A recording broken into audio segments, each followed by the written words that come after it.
सच दिखाते हैं।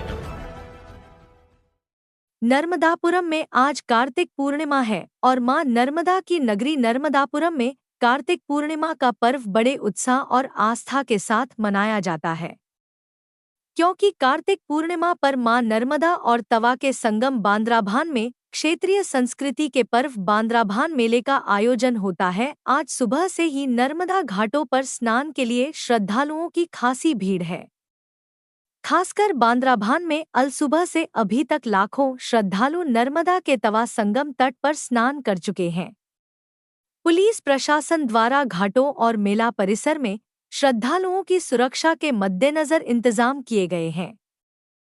पौराणिक मान्यतानुसार एक राजा के वानर मुख के श्राप का निदान कार्तिक पूर्णिमा पर संगम स्नान करने से हुआ था, इसीलिए यहां कार्तिक पूर्णिमा पर जिले एवं आसपास से लाखों श्रद्धालु स्नान के लिए पहुंचते हैं। साथ ही बैतूल एवं छिंदवाड़ा के लोगों की देव पूजा इसी मेले में होती है, इसीलिए 3 दिन तक चलने वाले मेले में आदिवासी परिवार अपने देवताओं की पूजन के लिए यहां आते हैं। विश्व प्रसिद्ध सेठानी घाट, कोरी घाट, मंगलवारा घाट, विवेकानंद घाट, पर्यटन घाट, सर्किट हाउस घाट सहित मां नर्मदा के अन्य घाटों पर सुबह 4 बजे से ही श्रद्धालुओं का मां नर्मदा में स्नान के लिए तांता लगा हुआ है। ऐसा अनुमान है कि शाम तक करीब 2.5 से 3 लाख श्रद्धालु कार्तिक पूर्णिमा पर स्नान करेंगे। बाइट पंडित भाल चंद्र खड्डर, नर्मदापुरम। बाइट महिला श्रद्धालु।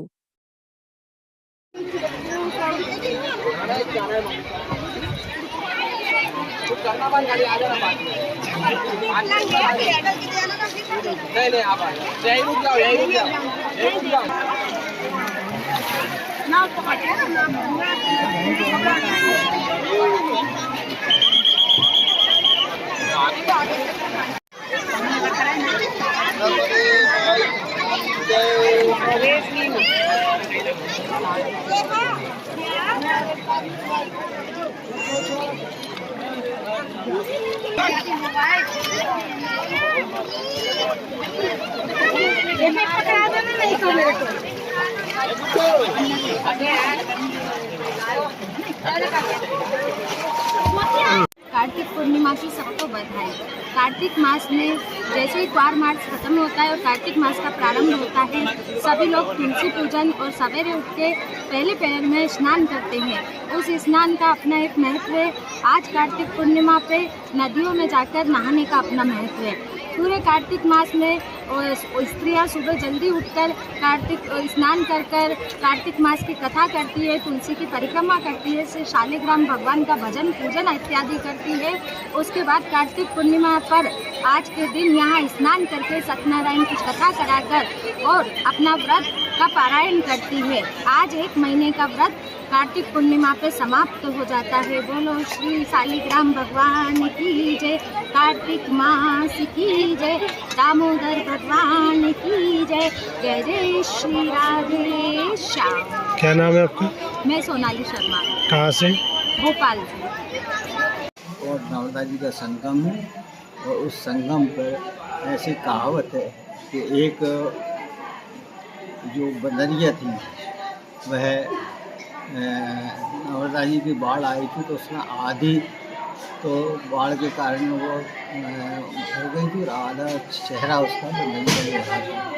तो नर्मदा जी का ये महत्व है कि वहाँ स्नान करने से आदमी को मोक्ष की प्राप्ति होती है और सुयोग उसको जन्म मिलता है। फिर उसके बाद में वो बंदरिया बाद में जाकर एक राजा बनी थी और उसका चेहरा जो था वो बदल जाता था। तो ऋषियों ने बताया कि उसका कारण बताया कि तुमने बांद्राभान में बाढ़ में आदि डूब जाने के कारण तुम्हारा जो शरीर है वो मनुष्यों जैसा सुंदर हो गया, चेहरा वो आपका बंदर जैसा है। दूसरा, कार्तिक पूर्णिमा पर वहाँ स्नान करने पर यही विशेष महत्व है। बाकी हर जगह पुण्य, जहाँ 2 नदियों का संगम होता है वहाँ पर स्नान करने पर इसी प्रकार का पुण्य मिलता है, अथवा गंगा यमुना के में भी स्नान करने से भी पुण्य मिलता है। कार्तिक पूर्णिमा पे दान पुण्य और दीप दान करना विशेष आवश्यकता। कार्तिक जो महीना है ये भगवान विष्णु के लिए समर्पित है और इसमें विष्णु की पूजन विशेष होती है। अभी वैकुंठ चतुर्दशी जो निकली है उस पर ये सब लोग मेरे साथी हैं, ये भी खिड़किया से आए हुए हैं। हम लोग खिड़किया से नहाने के लिए आए हैं। नर्मदा माँ नर्मदा साल का एक बार ही कार्तिक की पूर्णिमा पड़ती है, इसलिए हम लोग सब इतनी दूर से नहाने के लिए आए हुए हैं।